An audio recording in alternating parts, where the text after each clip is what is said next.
नहीं चलेगी, अरे स्मार्ट मीटरचं करायचं काय, अरे स्मार्ट मीटरचं करायचं काय, स्मार्ट मीटरची सक्ती करणाऱ्या सरकारचं करायचं काय। आज महाराष्ट्र संघर्ष समितीच्या वतीनं स्मार्ट मीटरची जी काही सक्ती या सरकारनं लागू केलेली आहे त्याच्या विरोधात आम्ही एल्गार पुकारलेला आहे। आणि घरामध्ये आमच्या माता भगिनी असतात, त्या नारी शक्तीचं प्रतीक म्हणून दुर्गा मातेचं प्रतिकात्मक आज आम्ही इथं सगळ्यांसमोर आणलेलं आहे।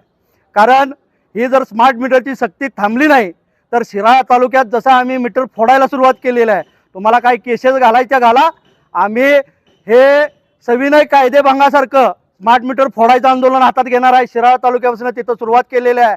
सगळ्या सांगली जिल्ह्यामध्ये जिथं स्मार्ट मीटर दिसाल तिथं आम्ही ते फोडणार। डबल टिबल बिलं या लागलेले आहेत, लोकांची अवस्था काय आहे, पूर परिस्थिती आहे, म्हणजे अगदी हतबल ते जनता असताना असले निर्णय हे सरकार घेतंय याचा आम्ही निषेध करतो। आणि हे जर अधिकाऱ्यांना पुढं करून पोलिसांना पुढं करून कायदे दाखवून जर आम्हाला भीती घालत असतील तर त्याला आम्ही आता भिणार नाही। हे सांगली ही क्रांतिकारकांची भूमी आहे, इथं जशाच तसं उत्तर तुम्हाला दिलं जाईल, पत्र्या ठोकल्या जातील एवढं लक्षात ठेवायचं आहे। स्मार्ट मीटर काढा, नाहीतर ते आम्ही फोडणार आणि त्याच्यामध्ये अधिकारी पोलीस जे आमचेच बांधव आहेत आमच्यावर घालायचं करायचं नाही।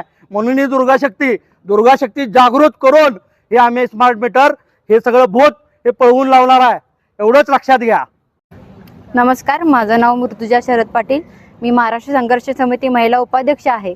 तर आज जे आम्ही आंदोलन केलेलं आहे ते तर मी यामध्ये जे नारी शक्तीचं रूप घेतलेलं आहे, ज्या काही महिला असतील, विधवा महिला असतील, त्यांच्यावर जो अन्याय होत आहे, त्या उदरनिर्वाह करून कसं तरी घर चालवत आहे, तर त्यांच्यावर स्मार्ट मीटर बसून जो काही अन्याय होत आहे त्याच्या विरुद्ध आम्ही लढा देत आहोत।